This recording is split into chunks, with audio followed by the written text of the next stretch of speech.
Hari Jaya Gopichana Vallabha Girivaradha Hari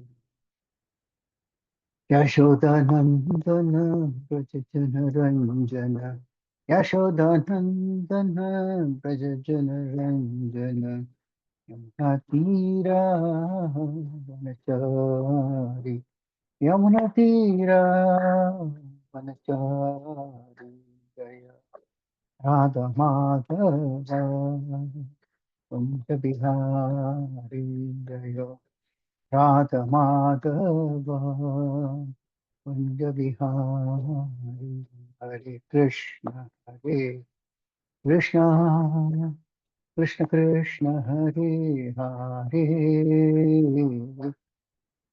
Hare Rama Hare Rama Rama Rama Hare Hare Hare Krishna Krishna Krishna Hare Hare Hare Rama Hare Rama Rama Rama Hare Hare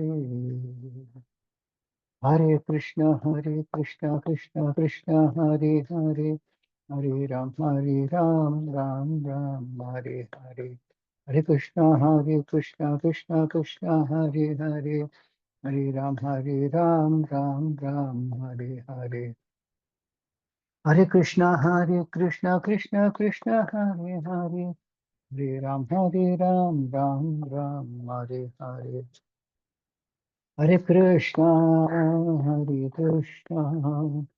Krishna Krishna Hare Hare Hare Rama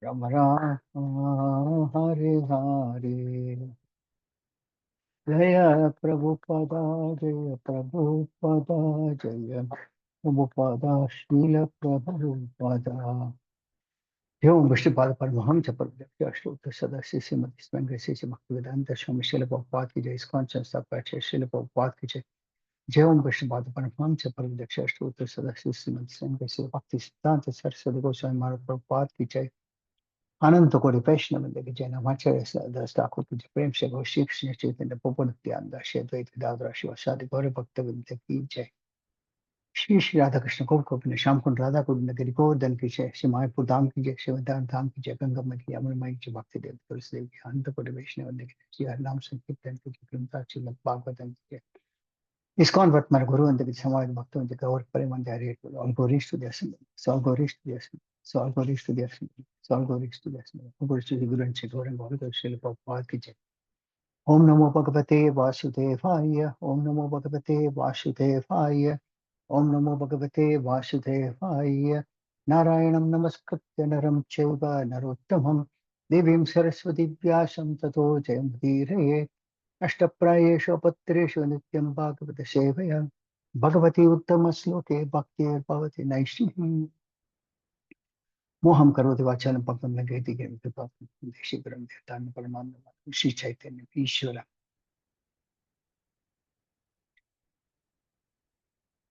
Hare Krishna. So welcome to today's Srimad Bhagavatam summary study. Today we are discussing from Srimad Bhagavatam Canto 4, chapter 29. I'll be doing text 1 to 29, not 30, because 30 and 31 are combined, so the next speaker can take care of it. Now, to connect you to the previous subjects that were discussed, Prachina Barhi was a king who was very much attached to fruitive activities and women, etc. So Narad Muni, being a very great sadhu, he wanted to enlighten him. So the previous chapter we see that Narad Muni gives him an allegory or like an example, a story like this thing of one king in the name of Puranjana. Actually, Narad Muni is actually telling King Prachina Barhi about Prachina Barhi, but in the name of Puranjana. And then we see that the last sloka, Prachina Barhida did not understand what was the conversation that, what was the allegory that Narad Muni mentioned. So now we continue from there. So we start with text number 1. Prachina Varhirvacha Bhagavan Stevachoshma Birna Samyak Avagamyate Kavayastad Vijananti Navayam Karma Mohitaha. Translation Srila Prabhupada ki jai. King Prachina Barhi replied, "My dear Lord, we could not appreciate completely the purport of your allegorical story of King Puranjana. Actually, those who are perfect in spiritual knowledge can understand.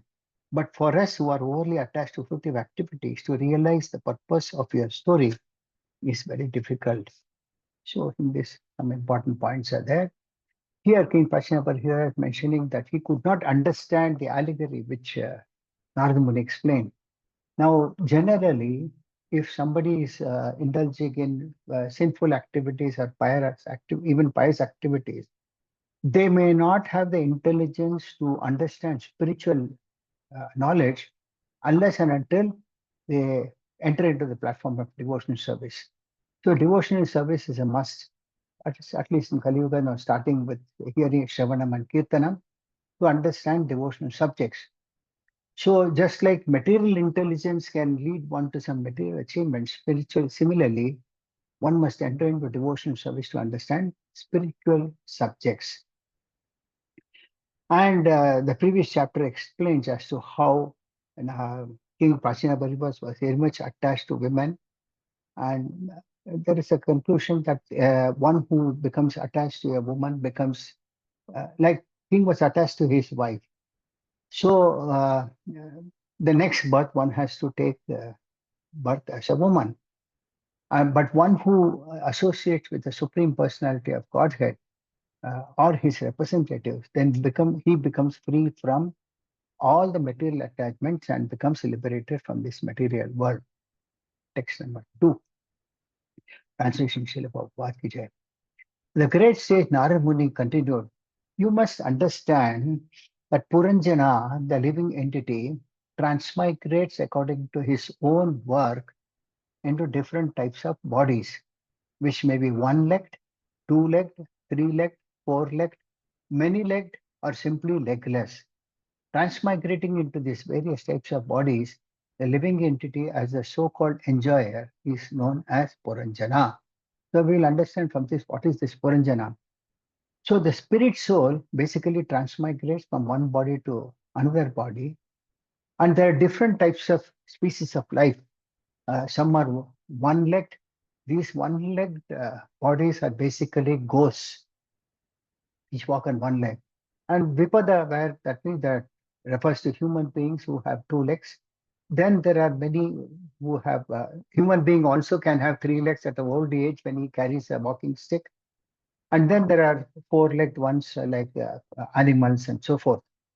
And there are many insects which have many legs, and there are many aquatic animals also which have many legs. So those without legs refers to serpents, snakes we see. So Puranjana means one who enjoys possessing different types of bodies. His mentality for enjoyment in this material world is accommodated for as a jiva, uh, we are a part and parcel of the Lord, and because the Lord has got, the Lord enjoys his pastimes. Civilly, being a part and parcel of the Lord, we have also a tendency to enjoy. But our mentality for enjoying is diverted to our own instead of giving pleasure to the Lord. We want to do whatever we want for our own sense enjoyment. That is why here in this material world, and as we go through these lokas, we'll understand how one gets various different types of bodies to fulfill our desires. So Srila Prabhupada gives many examples also in many of his classes that somebody may be very much interested in swimming in the water. So his karma and swabhava by nature and his karma put together, he can become a fish in the next body. So one must understand the subject. Of course, by now you must be knowing the basics. I will understand it a little more in detail. Text number 3. Translation Srila Prabhupada ki jai. The person I have described as known as unknown is the Supreme Personality of Godhead, the master and eternal friend of the living entity. Since the living entities cannot realize the Supreme Personality of Godhead by material names, activities or qualities, he remains everlastingly unknown to the conditioned soul. So as long as we are conditioned in this material world, it is not possible for us to understand the personality of Godhead or his name, form, pastimes, etc. But as one enters into the spiritual path and starts advancing, then one can understand the Lord's name, form, pastimes, and so forth. The Lord himself says in Bhagavad Gita, Bhaktya Vam Abhijanati. That means one can understand the Lord when one is engaged in devotional service. But those who are simply engaged in furtive activities or even pious activities will may not understand, he may not have difficulty in understanding the Lord. And these are described. Some people who do not understand the Lord, they describe the Lord as Nirakara. Nirakara means Lord does not have a form. Actually, the Lord has a form, but it is not material like what we have a material body. We have a material body, we have a spirit soul, we have a material mind, we have a material intelligence, so on and so forth. But the Lord's body is spiritual in nature, consisting of Satchit Ananda. That means eternity, bliss, and knowledge. But it is not possible to realize the spiritual form unless and until one starts engaging in the devotion service and also matures in devotion service. So for us to realize the form of the Lord, Lord has initially given a spiritual form in the form of a deity. And when it is worshipped in the temple or at home, it is non-different from the spiritual form of the Lord. And then as one matures, then one can understand the spiritual nature of the Lord also. So Srila Prabhupada quotes a verse from Padma Purana, Ata Shri Krishna Navati Nabhavet Grahi Vinde, Sevanamukhi Jihva Do Spayamas Paratyadha. That means no one can understand Krishna as he is by utilizing the blunt material senses. But the Lord reveals himself to his devotees when he is pleased with them because of their transcendental loving service rendered unto him. That means when we start rendering loving devotional service to the Lord, and when the Lord becomes pleased, then Lord will automatically reveal his spiritual form also. But until then, one has to uh, uh, understand the form of the deity in the temple or at home to be also spiritual, which is a representation of the Lord himself. And there is no, and is not exactly representation, it's not different from the Lord's spiritual form. So the Lord has given this facility for conditioned souls like us. And it is because we cannot comprehend the spiritual nature and form of the Lord. We cannot understand with this material senses. The Lord is also called as Adokshaja. That means he's beyond the material sense perception. But when the senses are purified by means of devotional service, then the devotee can understand everything about the Lord by the Lord's grace. The Lord has a lot of names and like Rama, Krishna, Govinda, etc. And devotees may worship these forms depending upon their taste. Text number 4. Translation Srila Prabhupada ki Jai. When the living entity wants to enjoy the modes of material nature in their totality, he prefers out of many bodily forms to accept a body which has 9 gates, 2 hands, 2 legs. Thus, he prefers to become a human being or a demigod. So, we are actually by nature spiritual, just like Krishna, being a part and parcel of Krishna.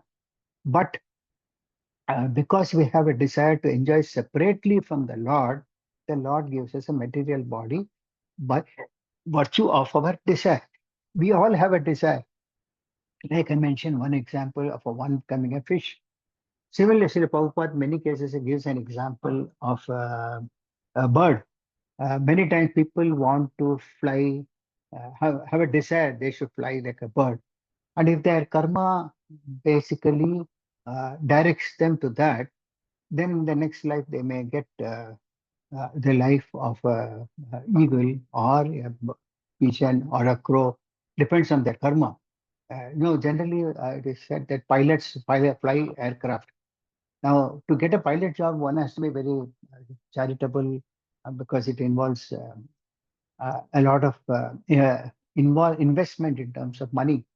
But then at the same time, it is like a driver's job. Instead of driving a car, he drives an aircraft. But if his karma is like that of an animal, then the next life he may have to become an animal. Depends on what his desire and karma is. So Srila Prabhupada gives an example, quotes an example from Srimad Bhagavad Gita, quoting verse 727. The translation goes, O sign of Bharata, O conqueror of the world, all living entities are born into delusion, overcome by the dualities of desire and hate. That means we have a desire, at the same time we have a lot of aversion also. And this facilitates our movement into the other body, material bodies. So when we have a desire to enjoy, then we come down here and then we start degrading into different species of life, like animals, plants, and aquatic forms. And gradually we go through the process of evolution and finally we come to the get the body of a human being. But if one misses this chance of progressing further, then one has to again come back to the cycle of birth and death, the various types of bodies. For example, uh, we are given this human form of life basically for the purpose of self-realization. But if we are not utilizing it for the purpose of self-realization, then that human life is wasted. If somebody has done very lot of pious activities, he may go to heavenly planets, he may go to Indraloka also, Brahmaloka also. But as soon as the results of the pious activities are over, then we again come down to this earthly planet, take birth again. But invariably, what happens is that there is a tendency in us to commit sinful activities. And particularly, it is said that in Kali Yuga, it is very easy to perform sinful activities. Like, for example, killing. Uh, Killing is very easy. And at the same time, similarly, illicit sex is very easy because you have means of getting illicit sex, whether one observes, sees a TV or a mobile phone, even a mobile phone, which is very popular these days. And the more one becomes attached to these fruitive activity or sinful activities, and the more one begins to degrade into the abominable species of life. That is why even ISKCON Srila Prabhupada established that one should on one side chant 16 rounds of Maha Mantra every day and should not perform sinful activities, because it is the performing sinful activities is the cause for one to degrade one further and further into lower species of life. But in the human form of life, one is given the intelligence to understand that one has to control his senses from sense gratification, for which it requires a certain amount of training, because we are all conducted by three modes of material nature: goodness and passion and ignorance. As soon as one desires to enjoy, he puts himself under the control of this material energy. If one is in goodness, he may become a demigod. If one is in the mode of passion, he may come back, he may be taking a birth in this heavenly planet itself. And if the one is in the mode of ignorance, he may go to hellish planets. But if one is able to transcend these three modes and reach pure goodness, then he can go back to the spiritual world, which is pure goodness. Text number 5, translation Srila Prabhupada ki jai. The great sage Narada continued, the word pramada may mention in this sloka refers to the material intelligence or ignorance. It is to be understood as such. When one takes shelter of this kind of intelligence, he identifies himself with the material body. Influenced by the material consciousness of I and mind, begins to enjoy and suffer through his senses. Thus, the living entity is trapped. Uh, there is a difference between material intelligence and spiritual intelligence. When one advances materially, I'll give you some examples of. I happened to meet some students who graduated of IIT. Then they went to the US, made a lot of money. They got a green card. They settled down there. Now, this loka applies to people like that. When they achieve a certain material platform, then they start thinking that whatever is there is I and mine. Whatever I see belongs to me, and everything is there between me, I, and mine, my family, my country, my society, my company, and so forth. And it is this I and mine that entraps the living entity into this material world. So this is what happens when one advances materially. But real intelligence or the spiritual intelligence means connecting ourselves to the Supreme Personality of Godhead.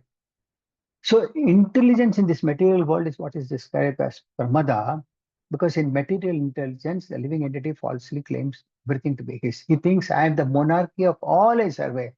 We start thinking that whatever I see, I am the Lord of it all. This is actually ignorance, because nothing belongs to us.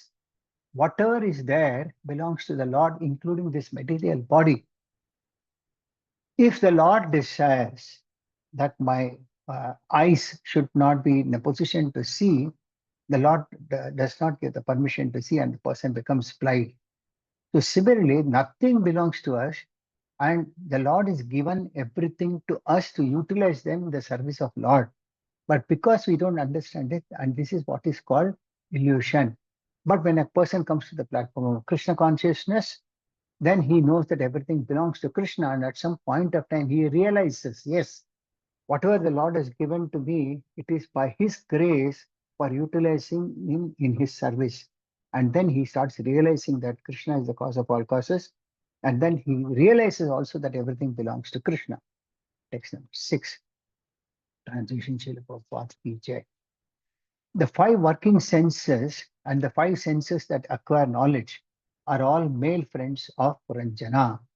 The living entity is assisted by these senses in acquiring knowledge and engaging in activity. The engagement of the senses are known as girlfriends, and the serpent, which was described as having 5 heads, is the life air acting within the 5 circulatory processes.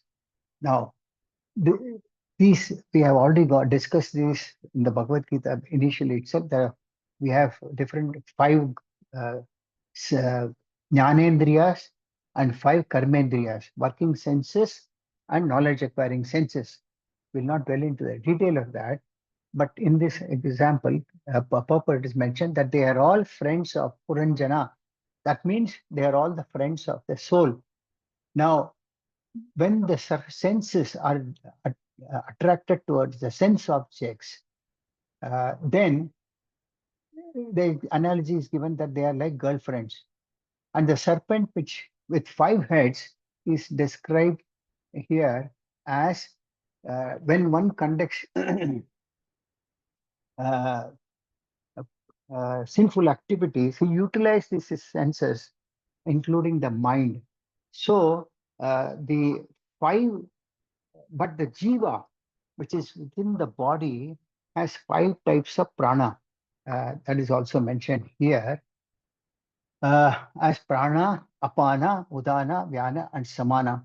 So these 5 types of life air uh, basically balance the jiva. They are all balanced.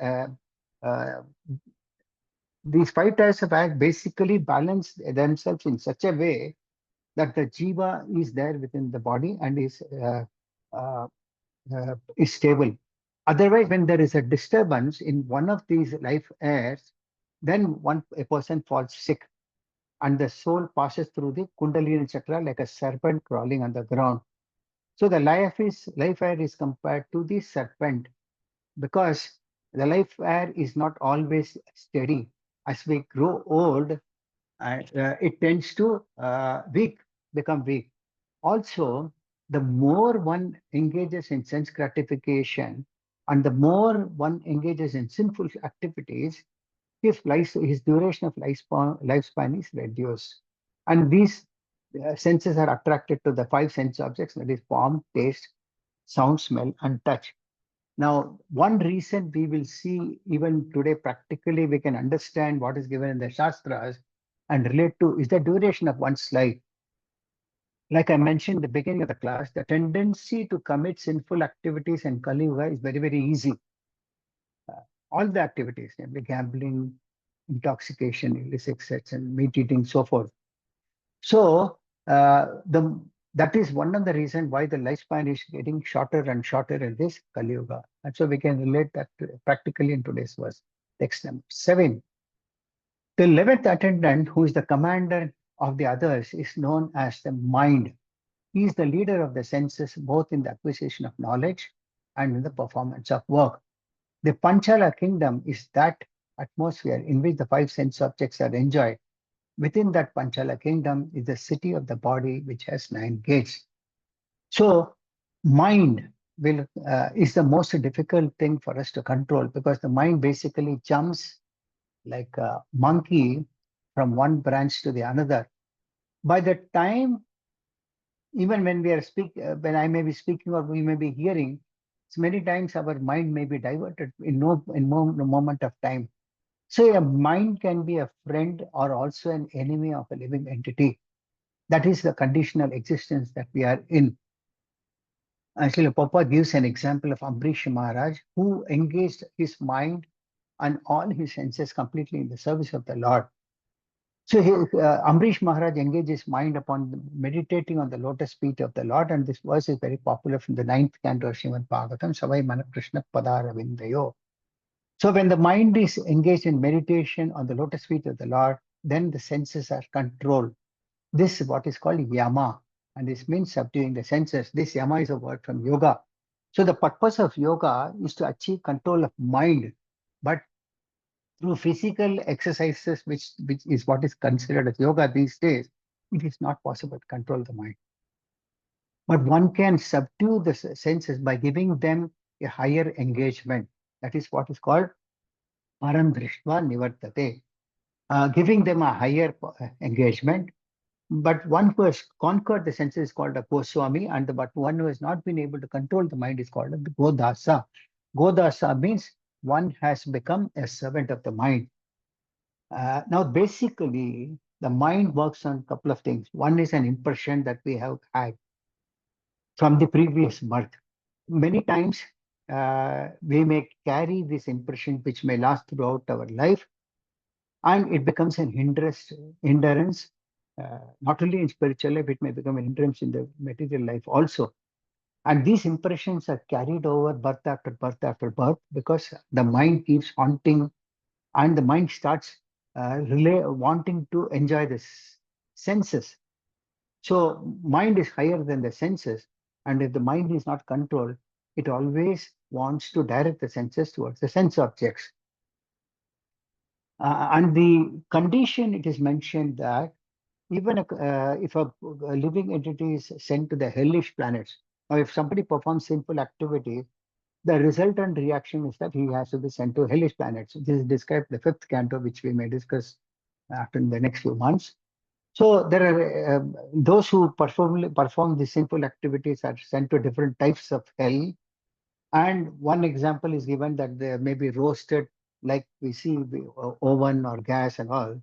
They are roasted in heat. And the conclusion given is that even though the jiva is put into such a pitiable condition, still the jiva does not want to give up his ego. That is his ego. This is what is the subtle body. But at the same time, the mind can be engaged constantly, as I mentioned about King Amrisha, by engaging in the service of the Lord, by meditating on the lotus of feet of the Lord, and putting all the senses in the service of the Lord. Now, once one starts engaging in the devotional service, then he realizes that that the senses have got a higher taste. Within that, there may be some changes. Now, for example, many may not like kirtan with a loud mridanga noise and loud kartal noise.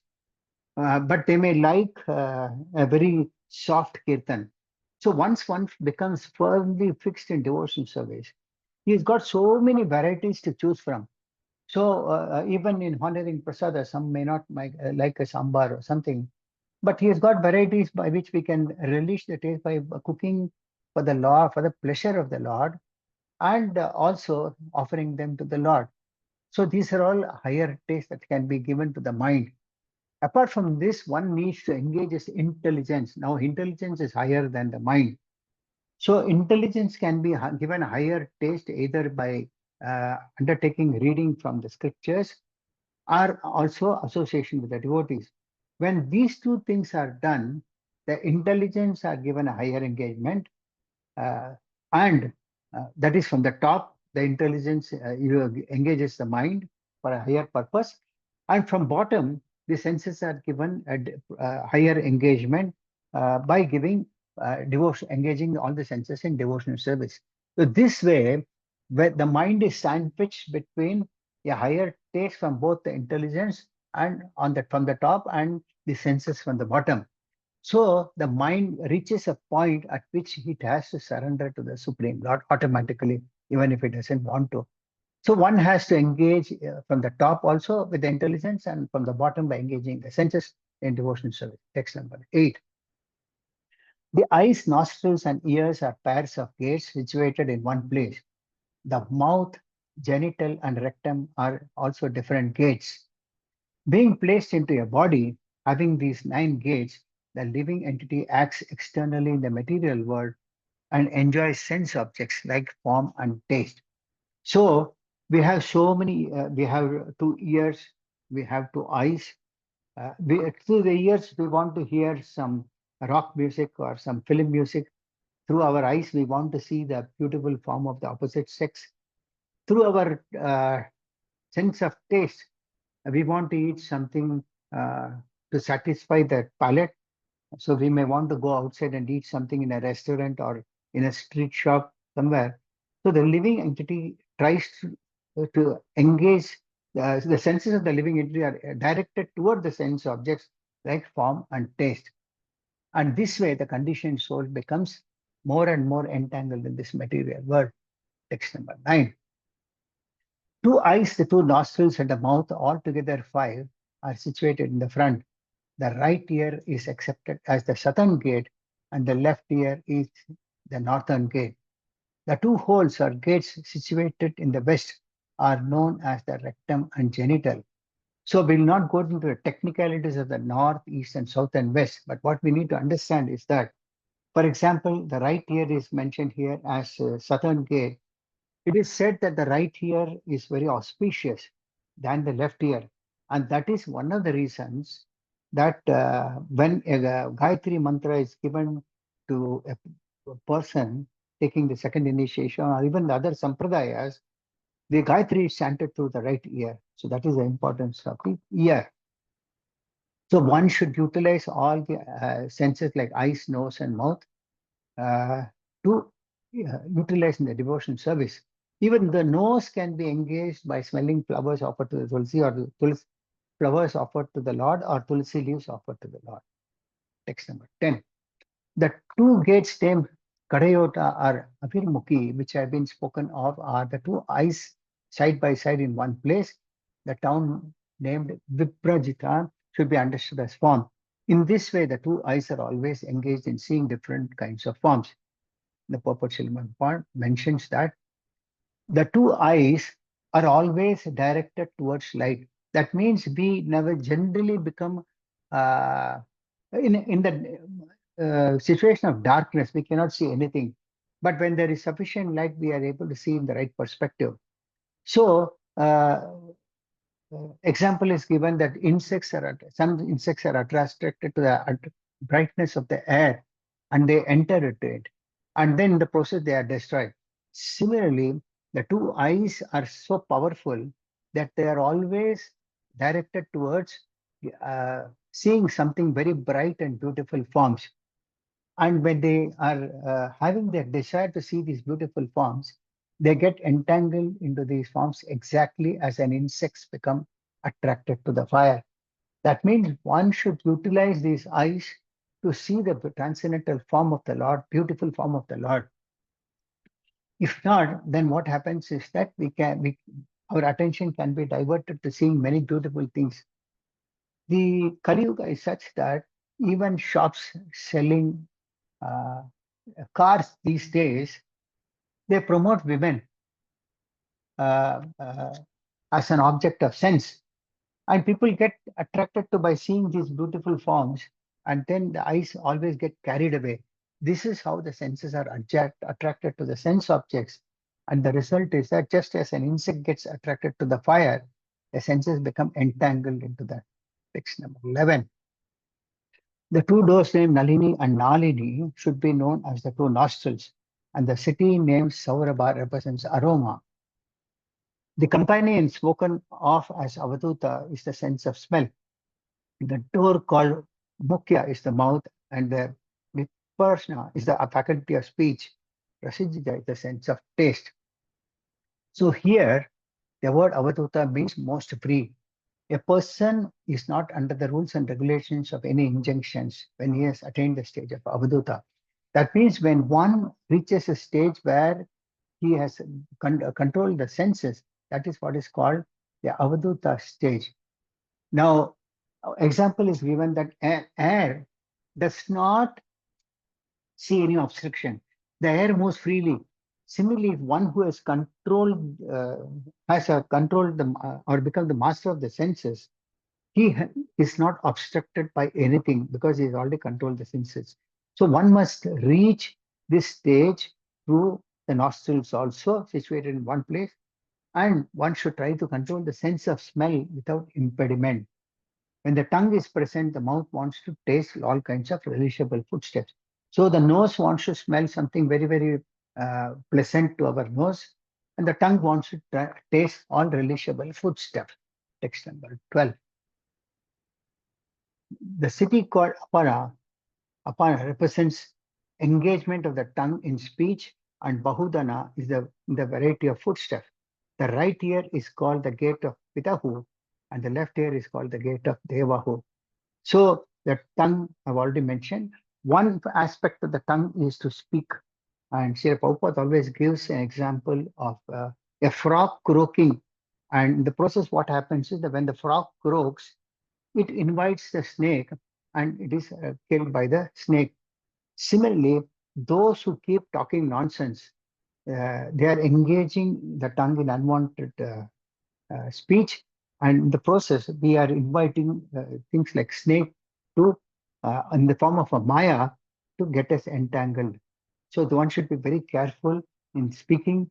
So Srila Prabhupada always says that one should speak only what is required. It should not that one should not speak, but one should speak about the glories of the Lord and about sing about the transcendental glories of the Lord. Text number 13. Narada Muni continued, the city spoken of as Dakshina Panchala represents the scriptures meant for directing pravritti, the process of sense enjoyment in fruitive activities. So there are two types of activities, two paths. One is pravritti marga and the other is nivritti marga. Pravritti marga is long-term uh, uh, beneficial for the soul by engaging in devotional activities. And the Nivritti Marga is the process of enjoyment in fruitive activities. The other city named Uttara Panchala represents the scriptures meant for decreasing fruitive activities. So the scriptures are given to us so that we can read the scriptures and practice self-realization. Because by reading a history book or a geography book or seeing a TV serial is not going to give us this knowledge. But scriptures give us the knowledge by which one can uh, reduce his involvement in conducting fruitive activities uh, by increasing the spiritual knowledge. So the living entity has different types of knowledge by means of two senses like the ears. And based on that, one is promoted to different planets.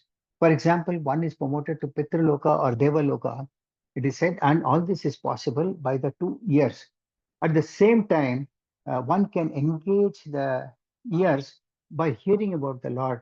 That is why it is said that the Vedas are known as Shruti, and knowledge received from them through oral reception is called Shruti Dara.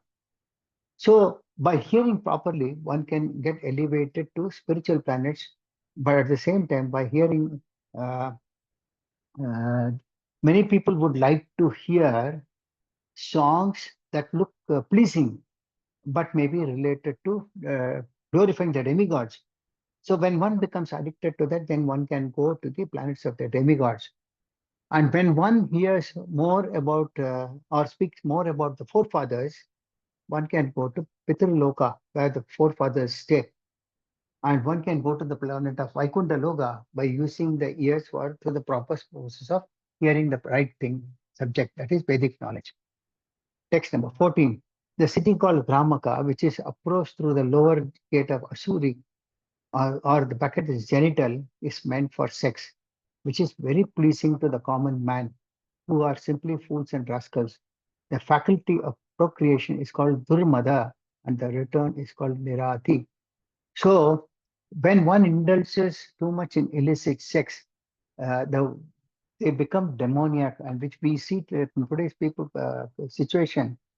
People are becoming more and more demoniac because of engagement in illicit sex. That is why one should take the position of the rectum as well as the genital very seriously in all such activities. Srila Prabhupada also mentioned that many go to a place, a spiritual place called Vrindavana, and there they, instead of conducting spiritual activity, they indulge in illicit sex. In the process, what happened? They think that these are called spiritual activities, but actually such people are called sahajiyas. And according to philosophy, sexual indulgence one has to be used only for procreation, which is on a spiritual platform, but for sense enjoyment, utilizing sex life is on the material platform. So one must be very careful in utilizing these in a place like Vrindavan and so forth. So Srila Prabhupada mentioned that these people are called sahajiyas. And many times, Srila Prabhupada also mentions that they degrade themselves to lower species of life like dogs or cats, etc., which take birth in Vrindavan. So when one goes to a spiritual holy places, one should be very, very careful, because once you have a desire to settle down in a holy place without proper understanding of the holy place, then it becomes very easy to perform sinful activities in such holy places, particularly illicit sex or killing, etc., by which one can be degraded to lower species of life.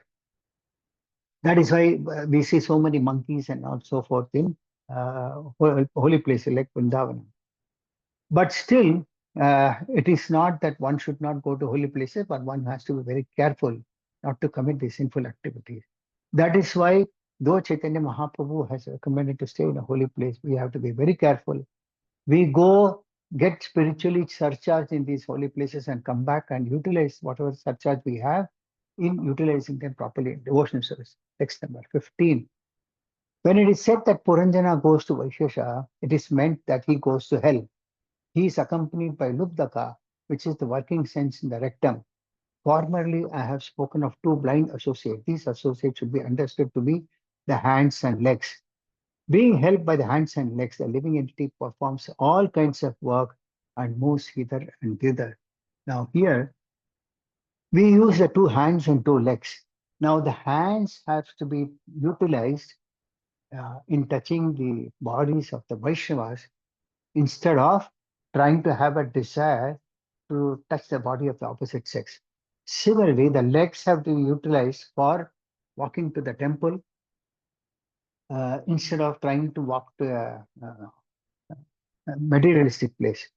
Now, examples are given that in fact, not examples, in the exteriors, if you see, the first thing that our parents used to do was to take us by walk to the temples. I still remember when I was born, every day my parents used to take me to the temple. Of course, they didn't know who is God, but this was a practice in most of the houses that as soon as you wake up, you take bath and go to the temple. And there were no auto rickshaws, there were no scooters, there were no cars. Only bullock carts and horse carriages were there. So we had to walk to the temple. And that helps today because we can walk there. And those who are not habituated to that, they can't travel without an automated vehicle like a car, etc. This is what happens when we utilize the senses in the service of the Lord. Text number 16. Translation Srila Prabhupada ki jai. The word Antapura refers to the heart. The word Pinuchena, meaning going everywhere, indicates the mind.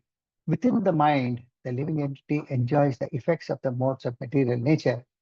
These effects sometimes cause illusion, sometimes satisfaction, and sometimes jubilation. So the mind and intelligence of of a jiva is very, very important, and they easily get attracted to three modes of material nature, which is the cause for getting material bodies based on the three modes.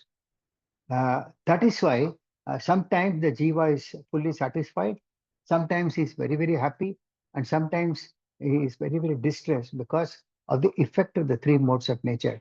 If we are associated with the lower modes or in the mode of ignorance, we are always in distress. If we are situated in the platform of goodness, we may be happy. But we come to the next text, number 17. Formerly, it was explained that the queen is one's intelligence. When one is awake or asleep, that intelligence creates different situations. Being influenced by contaminated intelligence, the living entity envisions something and simply imitates the actions and reactions of his intelligence. Now, we are in a dream state, and sometimes we are in a waking state, and we are always also contaminated by the three modes of material nature. So when we are associated with three modes of material, the intelligence also becomes contaminated. And depending on the contaminated intelligence, the living entity acts according to the three modes of material nature. Many times it is mentioned that we may be remaining as an observer, but we are forced by the contaminating intelligence, which is actually a passive agent. So many times, like Arjuna also asks in Bhagavad Gita to Krishna, he says that even against his living entity's will, why is someone uh, forced to commit sinful activities? Which Krishna says that one must try to subdue or conquer this thing called lust. We have a lot of lusty desire. We want to achieve this, we want to buy this, we want to get this at any cost for our sense gratification. But the same thing, when we divert it to the service of Krishna, it becomes love. Text 18 to 20. I'll read the translation because it's a long sloka. Narad Muni continued, what I referred to as the chariot was actuality the body. So the body is like a chariot. I'll go part by part. The senses are the horses that pull the chariot. As time passes year after year, these horses run without obstruction, but in fact, they make no progress. So we see on a day-to-day life, these senses are called the horses compared to the horses. The horse keeps on running without any obstruction, but they have not helped the jiva in any case, just as the chariot is moving, but the body is also moving, but of no use. Then the five types of life I mentioned about prana, apana, so forth, they constitute the living entity's bondage, and the mind is considered to be the rope. Intelligence is the chariot driver. The heart is the sitting place in the chariot, and the dualities of life, such as pleasure and pain, are the knotting place. The seven elements are the covering of the chariot, and the working senses are the five eternal external processes. The 11 senses I have already described, the working senses and knowledge acquiring senses are the soldiers. Being engrossed in sense enjoyment, the living entities seated on a chariot hankers after fulfillment of his false desires and runs after sense enjoyment life after life.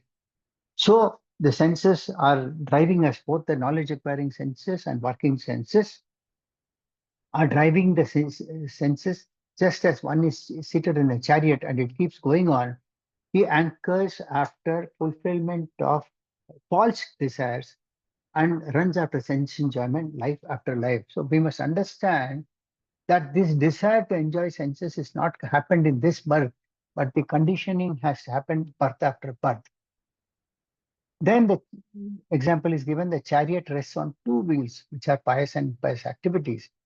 And the living entity attains a certain position in life in a particular type of a body according to his pious and impious activity, but his transmigration to a different body should not be taken as progress.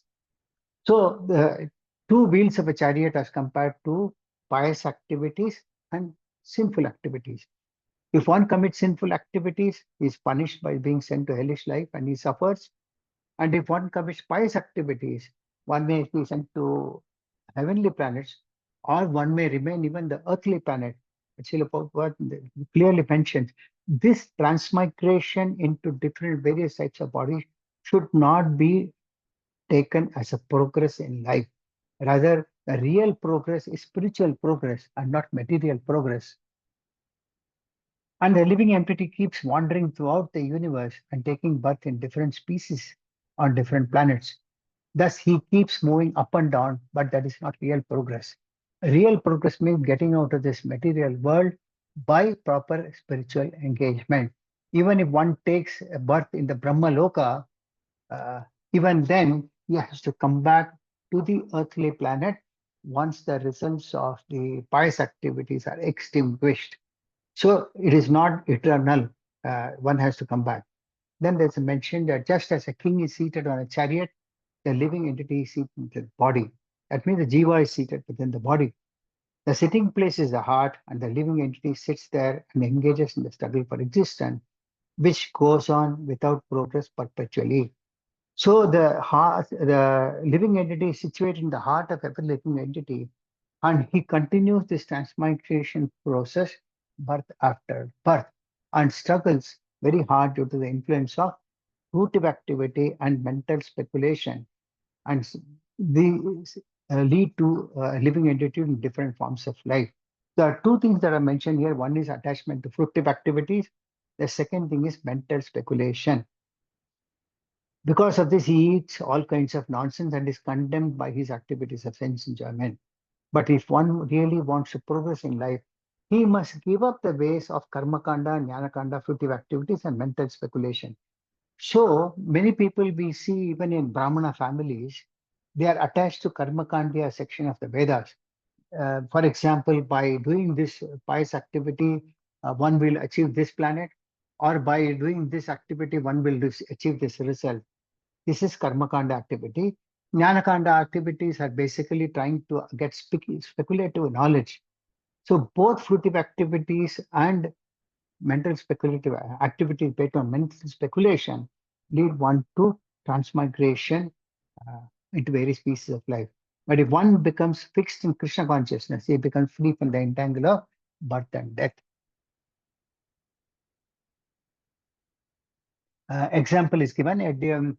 Yeah, living entity is like a deer that goes to the desert to search out for water. Now, we might see, or we have heard many times also, that a deer keeps going into searching of the water, but actually water doesn't exist. But he sees something like a water which is called a mirage. So similarly, we make so many plans for our happiness through sense gratification, and no happiness can be achieved by material sense gratification. But however, if one realizes what is the real happiness is achieved by spiritual practice, then one can get out of this entanglement. And irrespective of whatever one plans, one makes plans, one does not attain happiness. One might have a lot of opulence in terms of a good family background.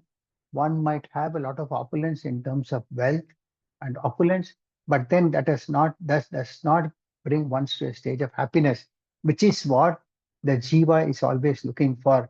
Constitutionally, like I mentioned, the jiva, the living entity, is a part and parcel of the Supreme Lord, and he looks for bliss. Actually, this bliss is beyond happiness, and that bliss can be achieved only by practice of devotional service.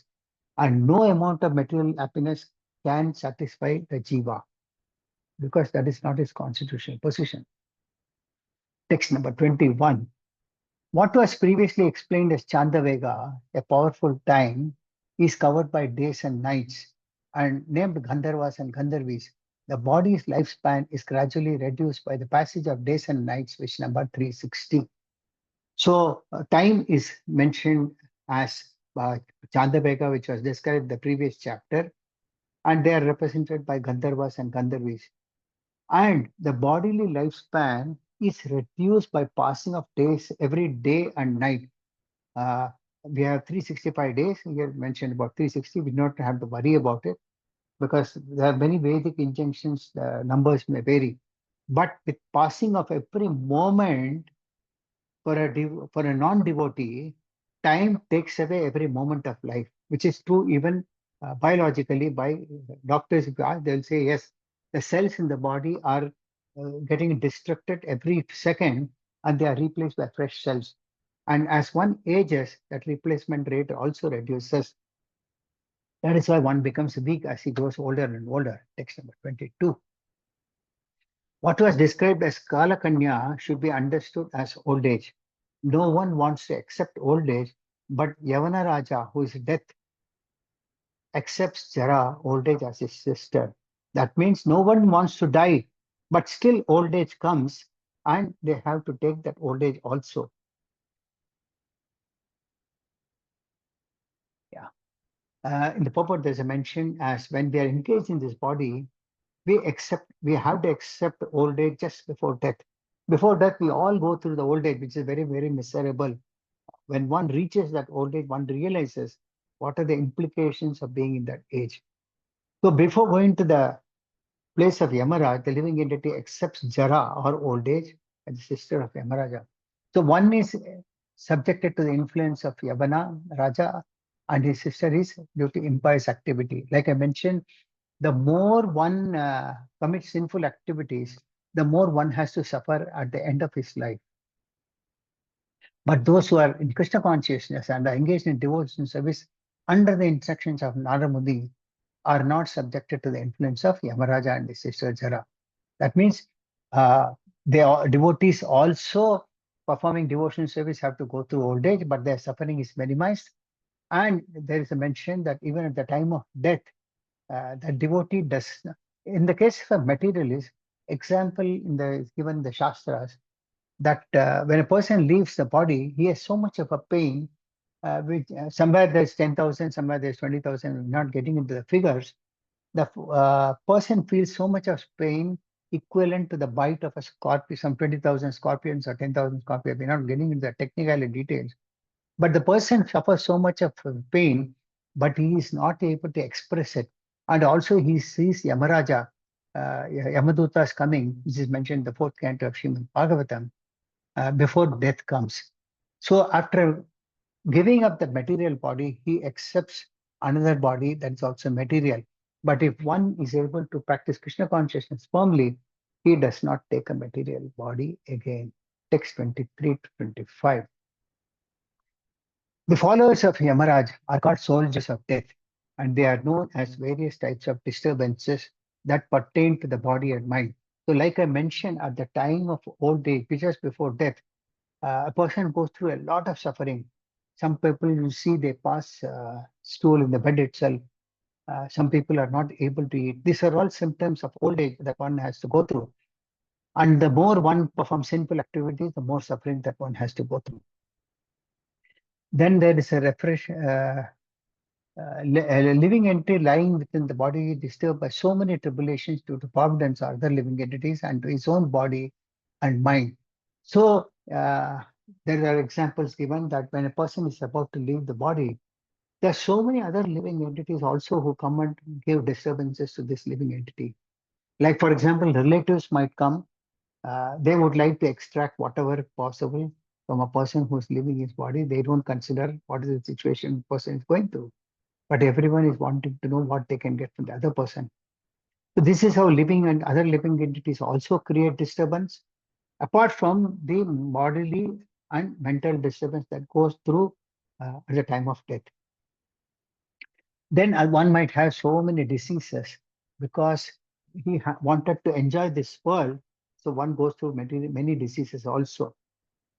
Though the jiva is transcendental to the material existence, out of ignorance he accepts material miseries under the pretext of false egoism. In this way, he lives for 100 years within this body. I mentioned before itself about the example of a jiva getting punishment in the hellish planets. Even though we may be suffering so much, even at that point of time due to ignorance, we don't accept these material miseries, but rather we accept these out of our false ego. At that time also, after death also, this I and mind keeps us bound in this material world. Believe me, it is not very easy to give up this I and mind. even after practicing devotional service. It's very difficult. Some important points here. The living entity is actually separate from it. Yeah, the soul is not material. So by constitutional position, the soul does not feel the pain, but it is the mind and intelligence that that causes then one to feel the pain. The soul is transcendental to the material miseries, but it is the mind and intelligence that draws to that. Similarly, a living entity is subjected to many tribulations brought about by air, water, fire, extreme heat, extreme cold, sunshine, excessive eating. See, many people eat beyond their capacity, not knowing that their stomach can take only a limited food. So they should draw a line to what they can eat, and they should eat. And uh, there's mention about unhealthy food. Uh, these have already been mentioned in Bhagavad Gita. Food that are pungent, spicy should not be eaten by a devotee because they're in the lower modes. Similarly, maladjustments of the three elements of the body, Kapha, Pitta, and Vayu. Ayurveda mentions about Kapha, Pitta, and Vayu, and if these three elements, Kapha, Pitta, and Vayu, are in balance, the body remains healthy. And then what happens? The intestines, the throat, the brain, and other parts of the body are affected by all kinds of diseases that are so powerful that they become a source of extreme suffering for the living entity. So the more sinful activities one performs, the more one suffers at the end of life. But a living entity is different from all these. That means the jiva is transcendent to all these, but it is the mind and intelligence that creates the suffering. When there is fever in the body, there is typhoid and pneumonia, and they are described as prajivara. There are also other entities, miseries caused by other living entities. When you're already undergoing this type of a pain, some mosquito might come and bite, which is not able to tolerate. These are all situations that we see on a day-to-day basis. Then another example, the state extracts taxes, and there are so many thieves, rogues, and cheaters who want to extract whatever possible. This way, a lot of miseries are brought about to the living entity. There are also miseries in the form of famine, pestilence, scarcity, war, earthquakes, and so forth. These are all caused by the demigods or other sources beyond our control. Actually, there are many enemies of the living entities, and these are all described as to how miserable they are. Now, knowing the basic misery of material existence, one should be induced to get out of the material clutches and return home back to Godhead. Now, as I mentioned, we are all suffering, but one must understand that we are all going through this suffering and see how to get out of this material suffering. But if we try to think of how to enjoy this material world, we will again be transmigrated to another body. Because of the body, a living entity suffers thirst and hunger and is influenced by the mind, by the words, by anger, by belly, by the genitals and the rectum and so forth. Manifold miseries encircle the transcendental living entity simply because he desires to satisfy his senses in the material world. So the only thing that is binding us in the material world is the desire to enjoy the senses in the material world. If he simply withdraws from the activity of sense gratification and apply his senses in the service of the Lord, all the problems of material existence will immediately diminish. And with the advancement of Krishna consciousness, he will be freed from all tribulation, and after giving up the body, will return home back to Godhead. So it is the desire to enjoy sense gratification that binds us in this material world. But if we come out of it by properly engaging in Krishna consciousness, activities in Krishna consciousness, we can become free from all the tribulations. And after giving this body, we'll return home back to Godhead. Uh, if you see, if you ask any of your elderly people in your house, they all lived a peaceful life, and they also had a peaceful death. They did not suffer the type of suffering that people go through these days, because in the age of Kali, it is very easy to perform sinful activities. So the more one performs sinful activities in the form of sense gratification, the more suffering one goes through. His duration of life is reduced, and a lot of suffering comes at the time of death. But one can give up all these things and have a better end by giving up sense gratification and going back to Godhead for all, once for all. Text number 26, 27. The living entity by nature has minute independence to choose his own good and bad fortune. But when he forgets his supreme master, the personality of Godhead, he gives himself up to the modes of material nature. That means we all have, the Lord has given, the Lord is called Swarat. That means he's independent. And because we are a minute part and parcel, the Lord has given you that minute independence also. And from that independence, we choose our own fortune, whether it is good or bad. And this happens when we forget the Supreme Master, that is the personality of Godhead. And when we forget the personality of Godhead, we give ourselves up unto the three modes of material nature. Then there's mentioned, being influenced by the modes of material nature, he identifies himself with the body, and for the interest of the body becomes attached to various activities.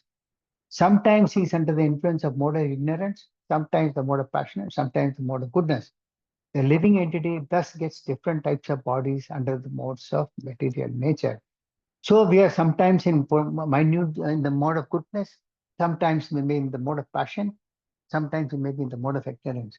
And depending upon whatever mode we are in, we get the various types of bodies. There's a mention the purport, the living entity's constitutional position is very minute and he can be misled in his choice. That means the Lord has given us the independence, but uh, we can be easily misled in our choice whether to take good fortune or bad fortune. Another issue, he may choose to imitate the Supreme Personality of Godhead. A servant may desire to start his own business or imitate his master. And when he chooses to do so, he may leave the protection of his master. So many times we want to try to imitate Lord. Example is given that a servant might want to imitate his master and he tries to do something on his own, but he becomes unsuccessful. Sometimes he succeeds, sometimes he fails. Similarly, the living entity being part and parcel of the Lord starts his own business to compete with the Lord. And after we come to devotion service, then our next thing is to become God. This is try to compete with the Lord. It is not possible at any cost to become one with the Lord. So there is a great struggle for existence within the material world as different parties try to imitate the Lord.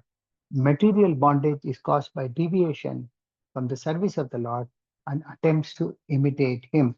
So the moment we deviate from the practice of devotional service, that brings us back to material bondage. And the other most important factor that we must give up is trying to imitate the Lord. We cannot become Lord. We are part and parcel. We can never become God. Text 28. Those who are situated in the mode of goodness act piously according to Vedic injunctions that they are elevated to the higher planetary systems where the demigods live.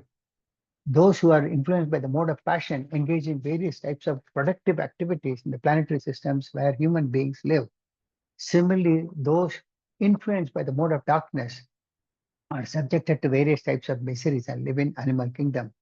So those who are in the mode of goodness can be elevated to higher planets where the demigods stay. Those who are in the mode of passion will remain in this earthly planet, and those who are influenced by the mode of darkness are sent to the animal kingdom. And the three planetary systems are designated as upper, middle, and lower. But even if one goes to upper planet like Brahmaloka, Tapaloka, Satyaloka, Janaloka, wherever it is, uh, they all have to come back once the results of the pious activities are over. Those who are influenced by the mode of passion are given places in Burloka or Borloka, that is the earthly planets, and those who are influenced by the mode of ignorance are given places in Atala, Vitala, Sutala, Talatala, Mahatala, Rasatala, Patala, or the animal kingdom. These will be described more in the fifth canto of Srimad Bhagavatam. These are the hellish planets. Qualitative, the living entity is the same as Supreme Lord, but because of his forgetfulness, he gets different bodies in different planetary systems. At the present moment, human society is morally influenced by the modes of passion, and consequently, people are engaged in working in big factories. They forget how distressful it is to live in such places. So this is also a fact that living entities mostly today are in the mode of passion and, of course, ignorance also. And people work hard, very hard. That will also be discussed in the next verses. Like a dog, they go early in the morning and come back in the evening, unable to even make use of what they earn. This is a condition of the material existence. They forget how distressful it is to live in these places. The karmis, under the direction of Vedic instructions, try to elevate themselves to higher planets. The jnanis try to merge into the existence of the Brahman, the impersonal feature of the Lord. In this way, all the classes of living entities in various species of life are existing within this material world. This explains the superior and inferior life forms within the material world.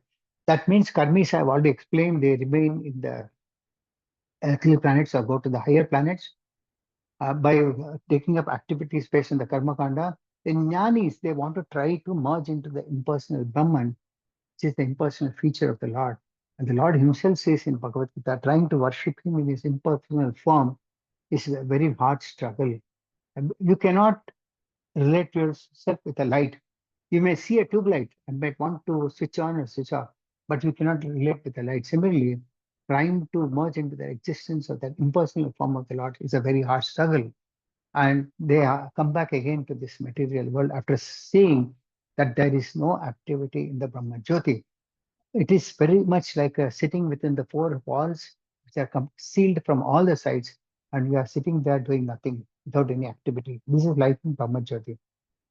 The last sloka for the day, text number 29. Covered by the mode of ignorance in material nature, the living entity is sometimes a male, sometimes a female, sometimes a eunuch, sometimes a human being, sometimes a demigod, sometimes a bird, an animal, and so on. In this way, he is wandering within the material world. His acceptance of different types of bodies is brought about by his activities under the influence of the forces of nature. So, uh, I'll take the important points. Sun and sunshine are very brilliant. The Lord is also like a full shining sign, and the living entities are all like the small particles of that sun, which constitute the all-pervasive sunshine. When these particles are covered by the cloud of Maya, they lose their shining capacity. So actually, we are also enlightened by knowledge and blissful, but when we are covered by Maya, we lose the shining capacity. And when the cloud of Maya is gone, the particles again become brilliant and shining. So as soon as Maya is driven out by engagement in devotional service to the Lord, we retain our original position, and we become enlightened and we become blissful also. So somehow or other, if he comes before the Lord, he can see himself as a shining as the Lord. So when we come in front of the Lord, we also shine as much as the Lord, although not as extensive of the Lord. And because we have a tendency to imitate the Lord, he is covered by Maya. We cannot imitate the Lord, nor can we become the supreme enjoyer. Under the influence of Maya, the living entity becomes exactly like a person haunted by a ghost. Such a person speaks all kinds of nonsense. When the living entity is covered by the influence of Maya, he becomes so-called scientist, philosopher, politician, or socialist, and at every moment presents different plans for the benefit of human society. I gave an example of a person who graduated from the Indian Institute of Technology. So after achieving all this, either they try to become a scientist or a philosopher, some may become a politician, some may become a socialist. But all these are ultimately failures, which are illusory. That means these are not permanent. He instead becomes the servant of Maya. In any case, he remains a servant. So one is a servant by his constitutional position, whether he engages himself in the service of Krishna or he engages himself in the service of Maya. Without serving, one cannot remain. So one has to either serve Krishna or one has to serve Maya. But if one by fortune comes in contact with a bona fide spiritual master, he can understand his real position and he becomes disgusted with material existence. That means one can become disgusted at some point of time by the mercy of uh, his by the mercy of the spiritual master. And only by the grace of Krishna can get one can get out of the clutches of Maya. It is not possible to get out of by mental speculation or any other activities. And when a living entity understands his real position by the grace of Krishna, he keeps himself always fit in Krishna consciousness and acts accordingly. And thus he becomes gradually free from the clutches of Maya. So with this, and one last line before I conclude the class, one gets a material body by his karma and his svabhava, which is our nature. With this, I conclude the class for the day. I had to rush up because there were a lot of important points to be covered. I can take some questions, comments in the next 2 minutes.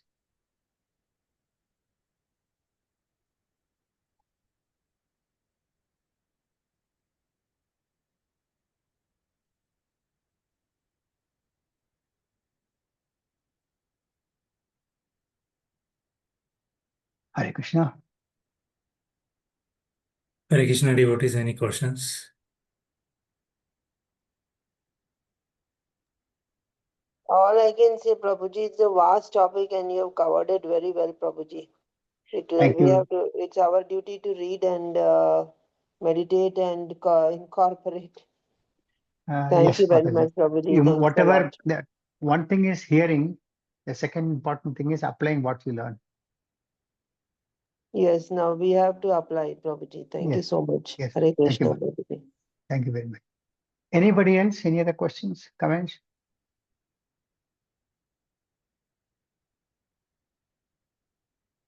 If nothing, can I take the class as closed? Thank you, Prabhuji. Thank you very much. Thank you all very much. Grantha Srimad Bhagavatam ki jai, Srila Prabhupada ki jai. Jai. Okay. Thank you, Prabhu. Hare Prabhuji, Krishna. with permission, we'll Mangal move Pranam. to Damodar Ashtakam. Thank you very much, Prabhu. Thank you all. Thank you all. Thank you all. Thank you, Prabhuji. Hare Krishna devotees who want to take and sing Damodar Ashtakam today. Hare Krishna Prabhuji, shall I? Yes, Swati Mataji, please. And devotees, please request if you can show your altar or show lamping to Damodar. That will be very great. Shall I start, Prabhuji? Yes, please, Mataji. Namameshwaram Satchidanandarupam Lasatkundalam Gokule Brajamanam Yashodhabhiyolokaladhavamanam Paramrishtamatyantato Drutagopya रुधन्तं मुहुर्नेत्रं युग्मं मृजन्तं कराम्बोजयुग्मेन